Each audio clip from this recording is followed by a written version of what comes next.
సురేష్ యాదవ్ గారు, ప్రతిపక్షాల నుంచి కాకుండా సొంత పార్టీ నేతల నుంచి ప్రభుత్వానికి వ్యతిరేకత వస్తుండని మీరు ఎలా విశ్లేషిస్తారు? సురేష్ యాదవ్ గారు. ఇప్పుడు అన్న ఈ ప్యానెల్లో ఉన్నటువంటి అందరికి కూడా ప్యానలిస్టులు అందరికి కూడా నమస్కారం. మీకు కూడా నమస్కారం తెలియజేస్తున్నాను. ఒకటేంటంటే కాంగ్రెస్ పార్టీ అంటేనే అంతర్గత కుమ్ములాటకు బాహ్య కుమ్ములాటకు ఒక పేరు. ఈ దేశంలో కాంగ్రెస్ పార్టీని ఎందుకు చిదరించుకుంటున్నారు ప్రజలు అంటే గిందుకే. ఎక్కడ చూడు వర్గ పోరు, ఎక్కడ చూడు ఇదే విధంగా కొట్లాటలు, కుమ్ములాటలు, అవినీతి, ఇదంతా స్కామ్లు. ఇది కాంగ్రెస్ కాదు, ఇది స్కాంగ్రెస్ అనే విధంగా వాళ్ళే చెప్తున్నారు, మేము అనట్లేము.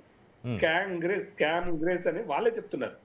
ఏ జిల్లాలో చూడండి, తెలంగాణలో గత్యంతరం లేక తెలంగాణలో ఆ పరిస్థితులను కాంగ్రెస్ అన్ని ఫేక్ అంటే తప్పుడు ప్రచారం చేసి బీఆర్ఎస్ బీజేపీ ఒకటని చెప్పేసి తప్పుడు ప్రచారం చేయబట్టి కాంగ్రెస్ కు ఓట్లేసారు తప్ప నిజంగా కాంగ్రెస్ ను కోరుకొని కూడా ఎక్కడ ప్రజలు ఓట్లేయలేదు. రెండో అంశం, ఇక్కడ ఏ జిల్లాలో ఏ మండలంలో ఏ ఏ ఏ నియోజకవర్గంలో వర్గ పేరు లేకుండా ఉంది కాంగ్రెస్ పార్టీ చెప్పండి. ఒక్కడ నిమ్మలంగా ప్రజలకు సేవ చేయాలి, ప్రజలకు సర్వీస్ చేసే ఒక్క ఎమ్మెల్యేని చూపెట్టండి. ఈ ప్రతి జిల్లాలలో ప్రతి మంత్రి మీరు చూసారు. ఒకనాడు బట్టి విక్రమార్కకు సింగరేణి సంబంధించిన కాంట్రాక్ట్ వ్యవహారంలో బట్టి విక్రమార్క గారికి, కోమటిరెడ్డి గారికి కొన్ని ఇష్యూస్ వల్ల ఒక ఛానల్ ఇవాళ మనం ఒక ఛానల్ తోని ఏ విధంగా రాపించిండో మనం చూసినాం. ఆ తర్వాత మంత్రులకు పడకుండా కొంతమంది మంత్రులు ఆ చెన్నూరులో ఒక మంత్రికి పడక 500 కోట్ల ఎమ్మెల్యే స్కామ్ అని చెప్పేసి మాఫీ అని చెప్పేసి వాళ్ళకి సంబంధించిన వాళ్ళే రాపించడం చూసినాం. అంతెందుకు సార్, తిరుపతి రెడ్డి ఎవరైతే ఈ రాష్ట్ర ముఖ్యమంత్రి గారు రేవంత్ రెడ్డి స్వయాన సోదరుడు తిరుపతి రెడ్డి గారు సైతం వాళ్ళ అన్నదమ్ములకు కూడా డిస్ప్యూట్స్ వచ్చినాయి సార్. అంటే ఈ కాంగ్రెస్ పార్టీ ఏ రకమైనటువంటి పాలన అందిస్తుంది, ఏ రకమైనటువంటి మెసేజ్ ఇస్తుంది, ఏ రకమైనటువంటి విధానం తీసుకుందో మనకు అర్థమవుతుంది. అంటే అంతర్గత విషయాల్లో ప్రజలు పాలించడంలో, ప్రజల్ని ఇది చేయడంలో ఫెయిల్ అయిందనేది మనకు అర్థమవుతుంది. రెండో అంశం ఏంది, స్పష్టంగా కొండ సురేఖ గారు వారి కుమార్తె ఓపెన్ ఛాలెంజ్ చేసింది. దమ్ముంటే సస్పెండ్ చేయమంటుంది, మీ అవినీతి బయట పెడతామంటుంది. 200 కోట్ల నుంచి 300 కోట్లు వాళ్ళ తమ్ముడికి సీఎం రేవంత్ రెడ్డి గారి కుమారుడికి ఏ విధంగా వచ్చినాయో చెప్పాలంటుంది. అదే విధంగా ఈ కాంగ్రెస్ పార్టీ వాళ్ళేమో కొండ వాళ్ళ ఓఎస్డి సుమంత్ గారు ఇట్లా బెదిరిస్తున్నారు అని చెప్పేసి వాళ్ళే రాపేయడం జరుగుతుంది. వాళ్ళే టాస్క్ ఫోర్స్ వాళ్ళని బయటికి పంపించడం, వాళ్ళ ఇంటికి పంపించడం జరుగుతుంది. అంటే ప్రజలకు 5 ఏళ్ళు పాలించమని ప్రజలు మీకు ఓట్లు వేస్తే గింత చిల్లర కొట్లాటలు, గింత చిల్లర చేష్టలు చేస్తుంటే మిమ్మల్ని ఏ విధంగా ఆదరిస్తారండి? మీకు గెలవడం చేత కాక, కాంగ్రెస్ పార్టీకి ఈ ప్రజల మనసులను గెలవడం చేత కాక, యూనిటీ చేసుకోవడం చేత కాక, ఒప్పించుకోవడం చేత కాక భారతీయ జనతా పార్టీ మీద పడి ఏడ్చుకుంటూ Bharatiya Janata party vote chair చేసిందని చిల్లర సురేష్ యాదవ్ గారు, అన్ని పార్టీలలో కూడా అంతర్గత కలహాలు ఉంటాయి, అసమ్మతులు ఉంటారు, అసంతృప్తి నేతలు ఉంటారు. కాకపోతే కాంగ్రెస్ నేతల్లో కొంచెం ప్రజాస్వామ్యం ఎక్కువ కాబట్టి బయటపడతారు, కొన్ని పార్టీలో బయటపడడం లేదు. కానీ ప్రతి పార్టీలో సహజం కదా. గింత ఘోరం ఏ పార్టీలు ఉండదు సార్, ఏ పార్టీలు ఉండదు చక్రన్న, ఏ పార్టీలు ఉండదు. మీరు చూడండి, డైరెక్ట్ ఆమె సవాల్ విసిరింది. ఇంతకు మించి ముఖ్యమంత్రికి హీనమైనటువంటి మాట ఏమనుందా? ఒక మంత్రి కుమార్తె డైరెక్ట్ సవాల్ విసిరింది. నీ అవినీతి బయట పెడతాను ఒక మంత్రి గారి కుమార్తె అన్నదంటే ఏ స్థాయిలో మీద అవినీతి పెరిగిందో అర్థం కావట్లేదు కదా. ప్రజలు దీన్ని కోరుకోలేదు కదా. బీఆర్ఎస్ వాళ్ళే స్కాములు చేస్తారు, బీఆర్ఎస్ వాళ్ళే మంచి పాలన అందించట్లేరు అని చెప్పేసి మిమ్మల్ని గద్దెనెక్కించారు కదా. ఇప్పుడు బహిరంగంగా నీకు నాకు 100 రకాలు ఉంటాయి. మీ ఛానల్లో న్యూస్ యాంకర్లకు ఉండొచ్చు, లేకపోతే వివిధ పార్టీలు కావచ్చు, వివిధ ఏ సెక్టర్లో కూడా పడని వాళ్ళు ఉంటారు. కానీ ప్రజలు ఓట్లు వేసినాక మనం జవాబుదారంగా ఉండాలి.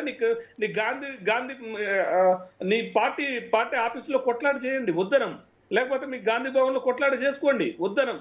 కానీ ఓపెన్ స్టేట్మెంట్ ఇస్తారు. మీరు ఏం మెసేజ్ ఇస్తారు? మీరు పాలించే చేతనైతుంది అన్నట్ట ఓపెన్ గా మీ అవినీతి బయట పెడతా నా జోలికి వస్తే మీకు దమ్ముందా అని బ్లాక్ మెయిల్ చేస్తున్నారు.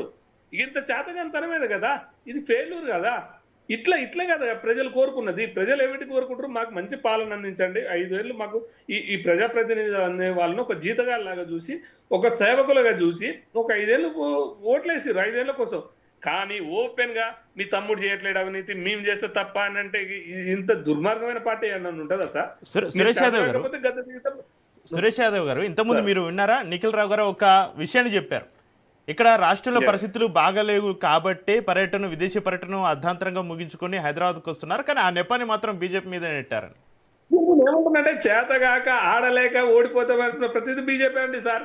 వీళ్ళు నేను గిల్లాకన ఒక స్టేట్మెంట్ ఇచ్చినప్పుడు అన్న ఎవరైతే బీఆర్ఎస్ నేత అన్న చెప్పినట్టు నిఖిల్ రావు గారు చెప్పినట్టు వాళ్ళు చేతగాక వాళ్ళ అంతర్గత వివాదాల మీద భారతీయ జనతా పార్టీ మీద నెట్టాలి, ఎలక్షన్ కు పోతే వీళ్ళు గెలవలేకపోతే ఈవీఎంల మీద నెట్టాలి, లేకపోతే ఓటు చోరు మీద గెలవాలి, ఓటు చోరు మీద బీజేపీ మీద నెట్టాలి.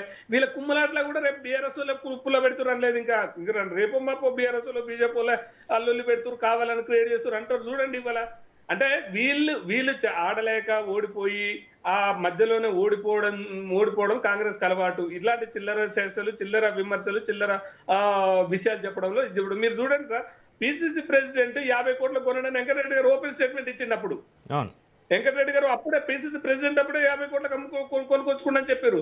రెండోది ఉత్తమ్ కుమార్ రెడ్డి మీద సొంతం వీళ్ళ పార్టీ వాళ్ళే రేవంత్ రెడ్డి మనుషులే ఆ సునీల్ కొనుగోలు ఇష్టం వచ్చినట్టు వీడియోలు తయారు చేసి దొరికిపోయారు వీళ్ళు. అంటే వీళ్ళ పాలసీ ఎప్పుడైనా అంతే, సొంత పార్టీ వాళ్ళకే పుల్లలు పెట్టుకోవాలి, సొంత పార్టీ వాళ్ళనే ఒకరికొకరు విమర్శించుకోవాలి, బాయ్ర ఇంకోటి కొట్లాడి చేసుకునే సార్. మీకు ఇదే చూస్తున్నారు, పార్టీ ఆఫీస్ లో ఎమ్మెల్యేలు గల్లాలు పట్టుకొని మన ఫిరోజ్ ఖాన్ ఇంకెవరెవరో కొట్లాడుకుని చూసారు కదా. అంటే చేతగాని పార్టీగా కాంగ్రెస్ పార్టీగా ప్రజలు భావిస్తారు, మేము అనట్లేదు. ఎందుకంటే 5 ఏళ్ళు మీకు పాలించమని చెప్తున్నప్పుడు ఇంత ఓపెన్ గా మీ పార్టీ కార్యాలయాలు లేవా, లేకపోతే మీ పార్టీ ఆఫీస్ లేదా, మీకు ఒక రాష్ట్ర అధ్యక్షుడు, మీకు ఒక జాతీయ అధ్యక్షుడు, మీరు అంతా పార్టీలో డిస్కషన్ చేసుకోండి మీరు. కానీ ఓపెన్ గా స్టేట్మెంట్ ఇస్తుంటే ప్లీజ్ సార్, ఎంత ఈ రాష్ట్రంలో ఎంత అవినీతి జరుగుతుందో మనం ఒకసారి గమనించాలి, ప్రజలు కూడా గమనించాలి.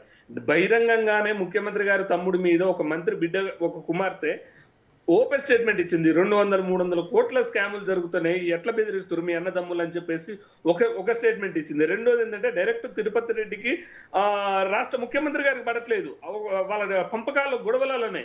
అంటే ఏ విధంగా అవినీతి జరుగుతుందో, ఏ విధంగా ఈ కాంగ్రెస్ పార్టీ ప్రజల సొమ్ముల్ని తీసుకుపోయి ముంచుతుందో, హైడ్రా పేరు మీద లేకపోతే ఇంకా బహిరంగంగానే బ్లాక్ మెయిల్ చేసుడు ఈ రకంగా పోతుంది. కాబట్టి ప్రజలు కూడా గమనించాల్సినటువంటి అవసరం ఉంది. ఇలాంటి కాంగ్రెస్ ని ఎన్నుకుంటే రేపు కార్పొరేషన్ ఎలక్షన్ రావచ్చు, రేపు ఇంకో ఎలక్షన్ రావచ్చు, ఇలాంటి వాళ్ళు ఓటేస్తే మళ్ళీ 5 ఏళ్ళు పాలించడం వదిలిపెట్టి ఈ స్కామ్ల మీద, ఈ కొట్లాట మీదనే కాంగ్రెస్ ఫోకస్ చేస్తుంది. కాబట్టి ఇప్పటికైనా ప్రజలు ఆలోచించాలి. రెండో విషయం అయితే కాంగ్రెస్ ఇంకా దిగజారుతనం చేసుకోకుండా దిగజారుతనాన్ని మర్చిపోయి ప్రజలకు సేవ చేయాలి. ఇట్లా కొట్లాటలు చేసుకొని, ఇట్లా లొల్లిలు చేసుకొని, ఇట్లా ప్రజలు ఓట్లు వేసినటువంటి ప్రజలను అన్యాయం చేయొద్దు అనేది మా యొక్క విజ్ఞప్తి అండి, బీజేపీ భారతీయ జనతా పార్టీ నుంచి, యువమోర్చా నుంచి.